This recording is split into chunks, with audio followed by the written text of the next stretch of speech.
Հայակվե ազգային քաղաքացիական միավորման հետ հենց հիմա հանցագործության մասին հաղորդում ենք ներկայացնում դատախազություն, կապված հայ առաքելական եկեղեցի կրոնական կազմակերպության դեմ ոտնձգությունների հետ,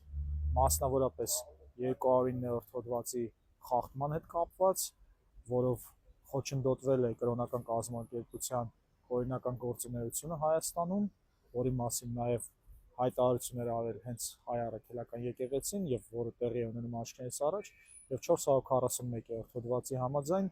որով պաշտոնական դիրքը չարաշահել է երկրի վարչապետի աթոռ զբաղեցնողը,